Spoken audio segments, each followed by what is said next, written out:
सभी प्रभु प्रेमियों को मेरा प्यार भरा राधे राधे। इस वीडियो में हम चर्चा करेंगे एकादशी व्रत की, जो आषाढ़ मास के कृष्ण पक्ष की एकादशी। इसमें बहुत सुंदर महात्म की भी चर्चा, कहानी की भी चर्चा, जो कथा है उसकी चर्चा करेंगे। आप लोग मन लगाकर सुने। आप सभी प्रभु प्रेमियों को बताएं कि एकादशी व्रत बहुत महत्वपूर्ण है सभी वैष्णवों के लिए। जो एकादशी के दिन अन्न भक्षण करते हैं उन्हें उचित नहीं माना गया है हमारे शास्त्रों में। धर्मराज युधिष्ठिर ने जब भगवान श्री कृष्ण से पूछा, हे प्रभु, कृपा करके आप हमें बताएं कि आषाढ़ मास की कृष्ण पक्ष की एकादशी का नाम क्या है, इसके व्रत करने से क्या महात्म है, क्या फल मिलता है, कृपा करके बताइए। तो भगवान श्री कृष्ण कहते हैं, इस आषाढ़ मास की कृष्ण पक्ष की एकादशी को योगिनी एकादशी कहते हैं। इस व्रत से समस्त पापों का नाश होता है। जो कथा है वो मैं तुम्हें सुनाता हूं, ध्यान से सुनो। भगवान श्री कृष्ण ने कहा, अलकापुरी के राजा कुबेर, जो कि भगवान शिव के परम भक्त हैं, नित्य भगवान के पूजन में लगे रहते हैं। शिव ही उनके प्राण हैं, उनकी पूजा करते थे। उनकी पूजा के लिए एक हिम नाम का माली मानसरोवर से पुष्प चुन के लाता था और वो पुष्प लाके कुबेर को देता था। कुबेर उन पुष्पों को भगवान भोलेनाथ पे चढ़ाते थे। उस हिम नाम के माली की एक पत्नी थी, बहुत सुंदर थी, और वो हिम नाम का माली जो है उस बहुत ही कामी था, अपनी पत्नी में आसक्त रहने वाला था। एक दिन भगवान शिव की पूजा में पुष्प विलंब से पहुंचने पर, क्योंकि वो अपनी पत्नी के साथ रमण करने लगा, उनसे हास्य विनोद करने लगा, इस चक्कर में वो पूजा के पुष्प तो ले आया था मानसरोवर से, लेकिन पहुंचाए नहीं थे।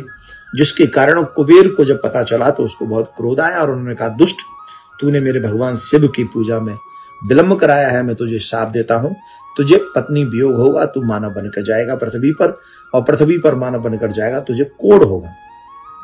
खैर वो बहुत दुखी हुआ, उसका जन्म हुआ, पत्नी वियोग हुआ, और फिर मानव जन्म लेकर वो कोढ़ी हुआ, बहुत दुख पाने लगा। तो एक दिन संत ने कृपा करके, करुणा करके, उनके ऊपर दया करके कहा कि अगर तुम अपना उद्धार चाहते हो तो आषाढ़ मास की कृष्ण पक्ष की योगिनी एकादशी व्रत करो, जिससे तुम्हारे समस्त पाप कट जाएंगे। जानते हो माय डियर, योगिनी एकादशी व्रत करने से जो फल है ना, वो तो कितना फल मिलता है, 88,000 ब्राह्मणों को भोजन कराने का जो फल है, वैदिक ब्राह्मणों को जो भोजन कराने का फल है, वह फल योगिनी एकादशी व्रत करने से मिलता है। एक और बात ध्यान से सुने, भगवान की पूजा में काम विमुक्त होना चाहिए, काम युक्त नहीं होना चाहिए, राग मुक्त होना चाहिए। भगवान का जो भी व्रत हम करते हैं, उन व्रतों में हमें काम, क्रोध, ईर्ष्या, लोभ, मोह इनसे दूर रहकर भगवान की याद करनी चाहिए। खैर महाराज ने उनको वो कहा कि तुम योगिनी एकादशी व्रत करो, जिससे तुम्हारे पाप कट जाएंगे। तो उन्होंने संत की बात को मानकर योगिनी एकादशी का व्रत किया, और उस व्रत के करने से उसके समस्त पाप कट गए। और उसी एकादशी के व्रत का प्रभाव था कि उसे अपनी पत्नी पुनः प्राप्त हुई और उस कष्ट से वो मुक्त हो गए। तो इस एकादशी के व्रत का बहुत बड़ा महात्मा है, बहुत बड़ा महात्मा है। आप सभी एकादशी का व्रत करें। एकादशी का व्रत 22 तारीख को करेंगे। इस महीने की 22 जून को एकादशी का व्रत होगा, और 23 तारीख को 5:30 बजे से 7:24 तक इसका पारायण होगा। ध्यान रखें, प्रातः काल उठें, संकल्प लें, भगवान नारायण की प्रिया कांजू की पूजा करें और खूब जम के उनकी सेवा करें। सेवा करके ज्यादा ज्यादा स्मरण करें, असत्य से दूर रहें, काम से दूर रहें, क्रोध से दूर रहें, लोभ से दूर रहें, ईर्ष्या से दूर रहें, परनिंदा से दूर रहें।